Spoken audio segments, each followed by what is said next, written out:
All right, awesome.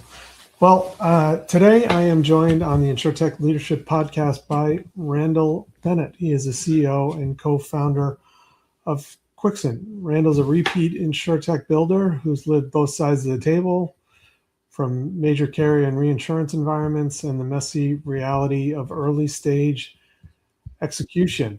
Welcome, Randel. Thank you for having me again, Josh. Always a pleasure to be on the show. Fantastic. So you have been on before, as you just alluded to, but this is the first time coming on to discuss what you're doing with Quicksand. So maybe you could just start with a quick backgrounder to build on what I shared there in the beginning, and then how that led to founding this business. Absolutely. So I first started off my industry experience at Allstate and got my kind of cut my teeth in traditional product management, traditional product design. That led me to co-founding, being on the Sigo Seguros, where we did non-standard auto for the Hispanic buyer. And then after we got that started and started going, I speak Spanish. I always tell people I speak Spanish, but I don't speak Spanish well enough to sell insurance over the phone. And so it made sense for me to go to the next and help the next stage of MGAs and insurtechs that were coming through. And so I went to Swiss Re. And while I was at Swiss Re, I was reaching back, helping those through alternative distributions and trying to bring into new products and new ideas. And at the time, I looked at MGAs and I saw that, there's a very limited approach and it's a tight margin. And then I thought, well, what if we could do that differently?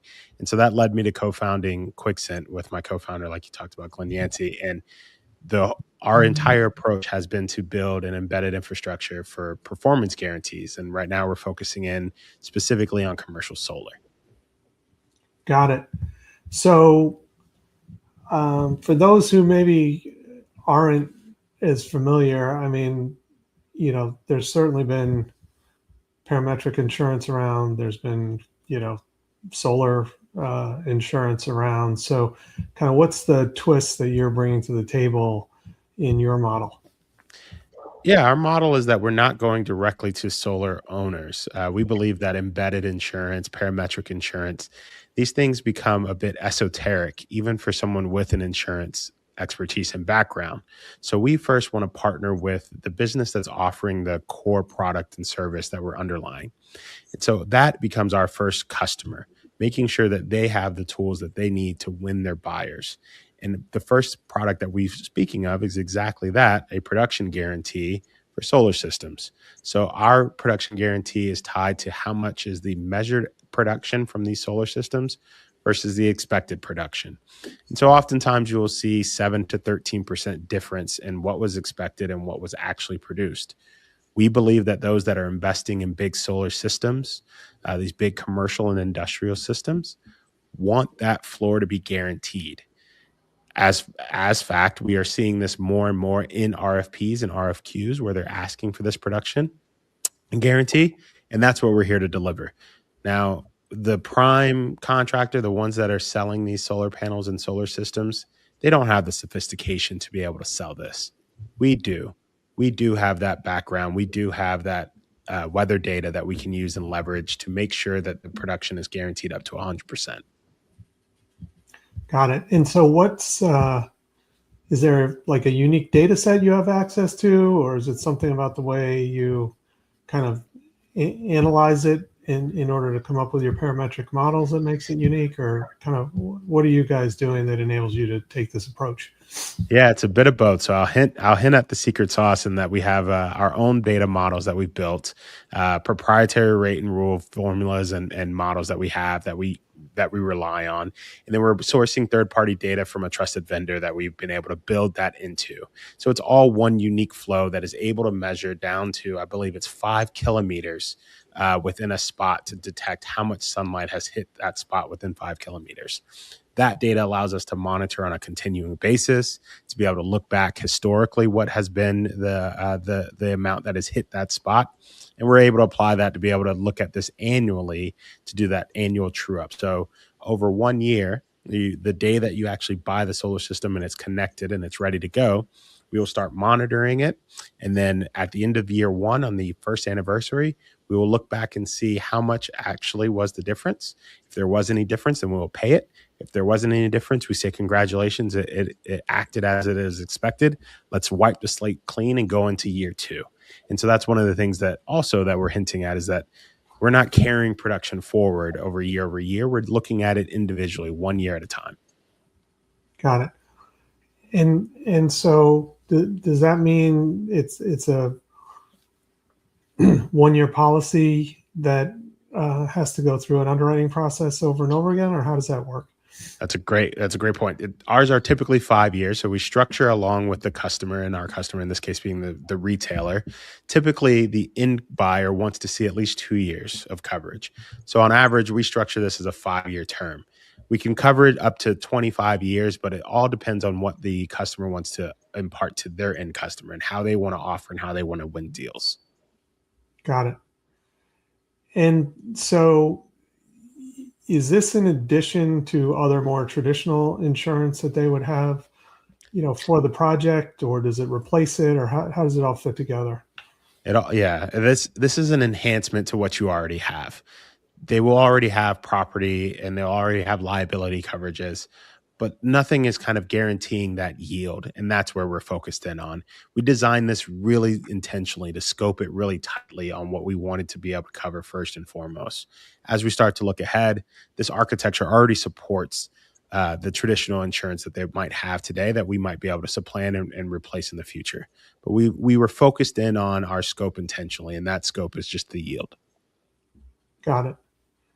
And so I guess on some level, is this considered embedded insurance? And exactly how will you go to market on this?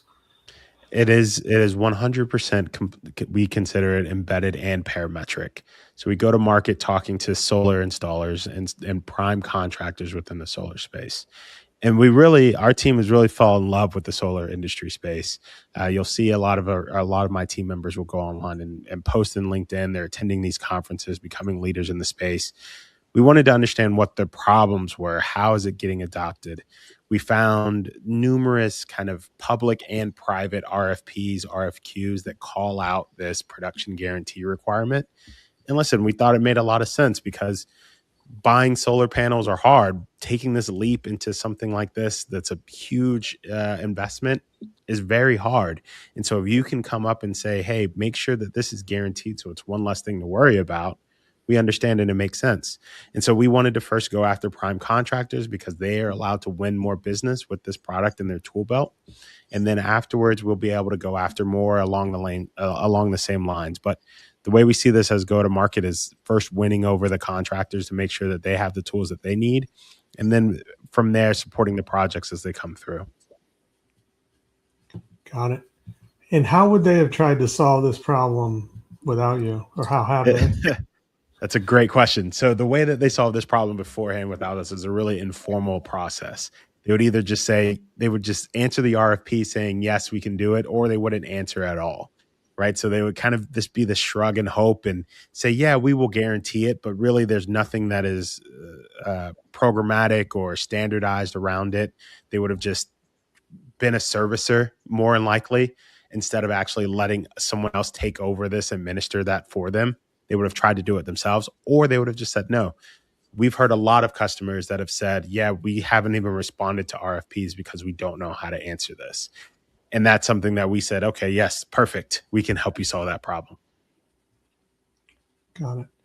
And what do you look for in order to, give someone an approval and have the confidence that it's a project you want to underwrite? We can move very fast. We typically will find a customer that's interested. Once they're interested in our production guarantee, we ask them for their history of projects, send us what they have won, what they have been winning. Then we have a conversation around what does the future look like? What are the next projects? And then we send over an agreement that says that they will include our production guarantee in every project that they have going forward, and we're ready to go. So it's not just a new underwriting each project every time.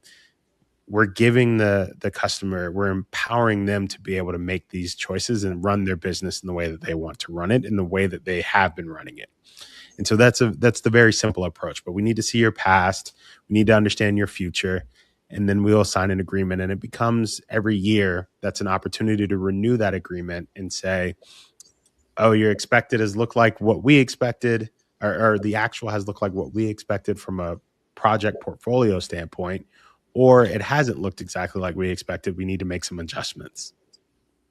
Got it. And so I know one of the notions of kind of parametric is the no fault nature, and it should eliminate litigation and all these sort of things. I mean, is that the reality of what happens if there's an issue, or do you have to do anything special to design the payout so people will actually accept it and move on? That is exactly the idea here, is that there's no fault. Something happened. It was measurable. Everyone can move on. There's no litigation that needs to happen. Because our product is so constrained in terms of what its scope is, because we were so disciplined in what we wanted to focus in on, it really supports that typical embedded insurance model. We're not consulting on liability frameworks. If someone got injured and someone was installing, that's not us. What we're focusing in on is just the specific notion of, did you get as much energy as you expected? And to your point, yes, the architecture that we are building supports a broader framework, a broader system. But our first start is within commercial solar projects, because that is what allows us to kind of grow and scale and get into more of the other lines that we want to talk about, where embedded insurance is really powerful and can really support this no fault parametric approach that we want to see, that kind of decreases those loss adjudication expenses. Got it. And so what have sort of been the biggest challenges to date? And, how did you decide to land on solar versus the other, options you could have gone to market with? Yeah, we could have gone to market with a lot of different things. We're a very young company. Quixent was founded as Quixent Inc. in 2025, so just last summer. And since then, we had a lot of opportunities to go in different directions. We have some projects and some customers that are in the gig economy space, with some in that are on homeowner space. Those are a bit legacy. And there was no real path to standardizing that just yet. And so what we wanted to do was first focus on something that could be repeatable, that can be scalable, that can grow with just an engine that just goes. We probably spent about 2 years before kind of Quixent Inc. thinking about it. My co-founder and I, Glenn, were just thinking, what could we do? We looked at medical malpractice. We looked at legal liability. We looked at athletes. And we looked at all these different places to be able to find it. But what we found in solar was a community that had a forced buyer, where they needed this guarantee in order to make sure that they won the business. It's highly regulated. Margins are getting smaller, but it's also something that is growing incredibly fast. Fits in with the larger insurance frameworks. And I can talk about this ad nauseum, but it had a lot of externalities that made this a really, really, I guess, easy answer for us to say, this is where we're going to focus in on. Got it. So Sigo Seguros, I think, was a more, I don't know if traditional is the right word, but at least from an underwriting point of view, MGA. And so how has it been different, either just in your second time helping to build a business like this, or, building something that's a parametric kind of embedded model versus the way Sigo Seguros went to market, et cetera? It's both harder and it takes a little bit more discipline, but it's been incredibly rewarding because of exactly to your point. It's not exactly the same traditional model. So it became very hard to explain, here's what we're going to do. It became very hard to think strategically, where are we going to be focused and where are we going to be disciplined? It wasn't really apparent at the start. And to me, that's not a good thing or a bad thing. That's just the reality of how this model works versus the model that we had at Sigo. And then it's been very rewarding, because once we found it and we were like, oh, this is exciting, this is fun, it got our like kind of our juices flowing, our it challenged us mentally, my co-founder and I. And then we got to discover an entirely new industry, because we weren't going after kind of product liability or private passenger auto. We had to learn and get really smart and really deep in solar. And that allowed us to have a little bit more, I guess, it became a little bit more rewarding in a different way. I went from attending typical insurance conferences to solar energy conferences and renewable energy conferences, and it's a whole different crowd. So it was very rewarding, kind of in the challenge of that regard. But yeah, it's been fun. And so is the approach to, getting capacity different, or, you said like you kind of have to explain something new to people. So what's that been on like that side of the business? Yeah, it's been interesting. I learned about contractual liability insurance policies, CLIPs. That's not something that I knew about, and finding who our lawyer refers to as clippers has been interesting. It's a smaller focus within the industry, so it's different people we're talking to. So that's been a good thing to learn. So I think that's the biggest thing, is that we're focusing in on something that not a lot of people know about or understand.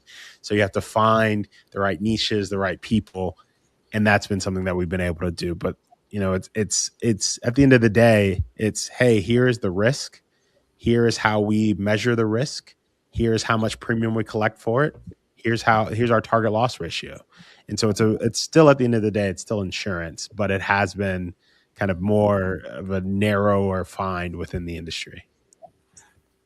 So I don't know, I might put you on the spot a little bit here with a slightly random Please. question, but um, do you think this is potentially a good case for possibly some of the newer sort of reinsurance alternatives, like the use of stable coins or other assets, on chain, is a source of capital to backstop you?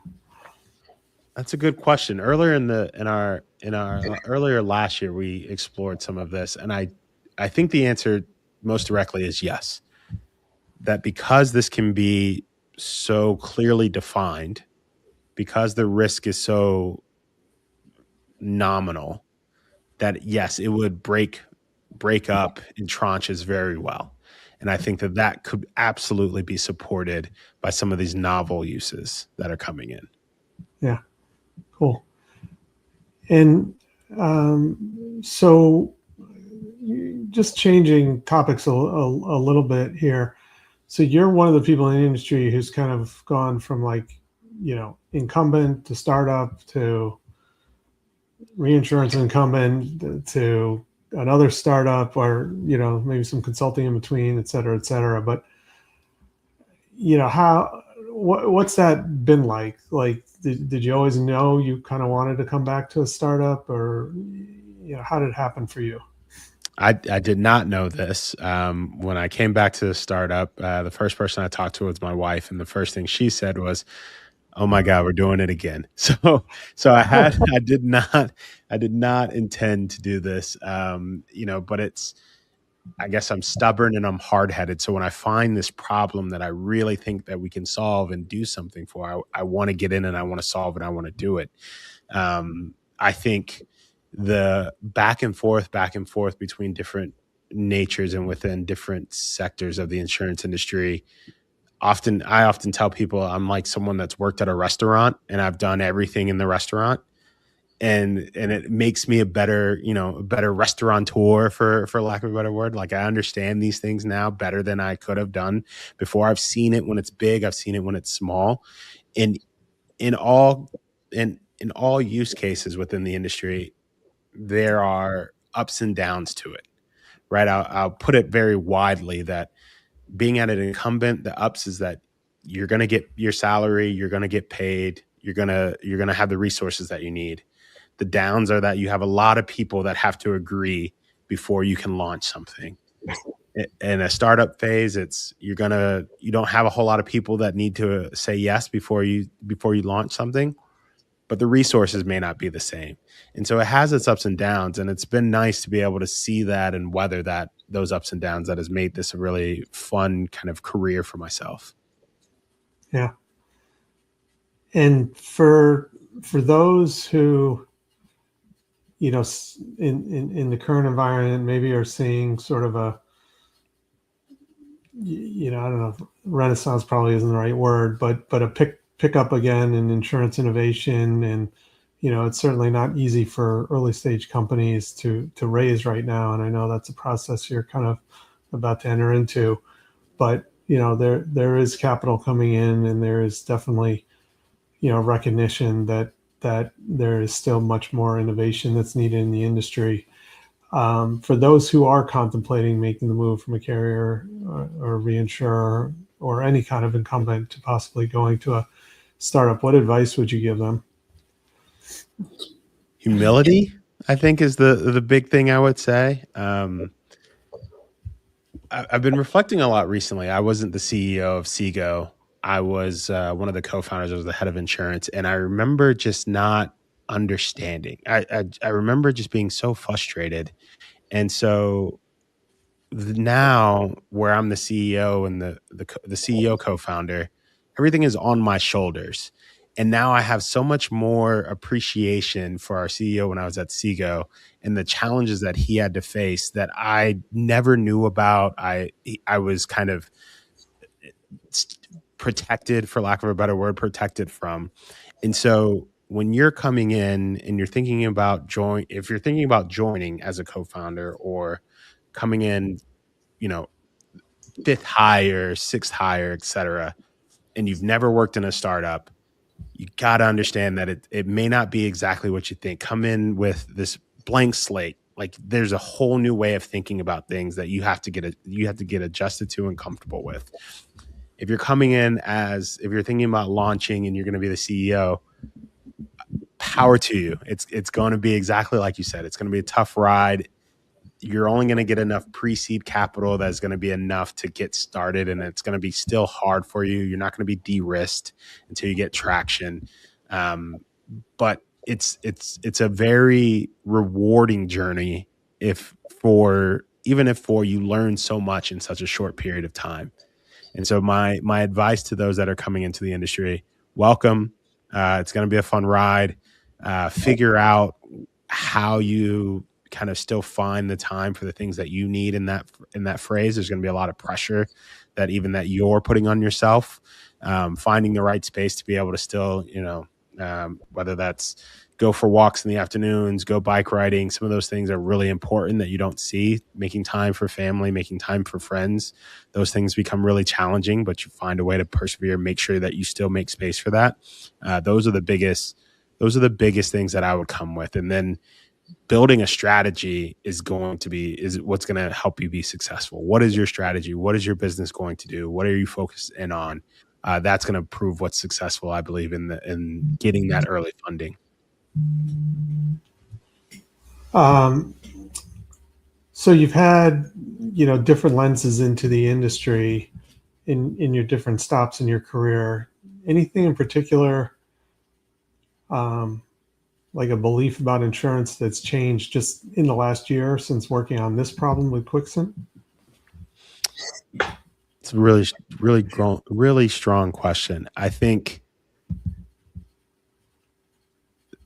my belief on the industry is that we are headed to a place, exactly like you said, why I like parametric and why I like embedded, is we are headed to a place where who is at fault when things go wrong? Because of all of the things that are automation, because of all of the things that are engineered, like different risks that we hadn't seen as an industry before, where we can't exactly point to who is at fault for this and who is at fault for that. We need a broader coverage. We need a coverage that is one that is just, no matter who's at fault, something went wrong, here's a payment. And I think that without that, every claim in the future becomes litigated.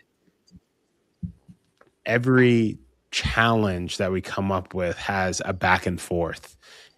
And then you'll see more challenges and more I guess, less resiliency. And I don't think that that is to anyone's benefit to having, I don't know, homeowners, business owners, people that work in the gig economy that don't have the level of resiliency that we didn't have because we didn't understand the risks and the nature of risk changing. And so I think within this past year, again, the biggest thing I would expect is that we need more no fault parametric just coverage. Something went wrong. Here's cash to supplement it. The premiums have been paid by a network or paid by you and by someone else, like in a very different ways, in order to allow this no fault payment to be made. Yeah, it is interesting. I mean, does that? Yeah. I guess the question is paying for things that maybe are not at fault, is the savings from not having to go through the whole litigation process and everything else. In your opinion, do you think that could net things out in certain markets in a positive way? Is that essentially the theory?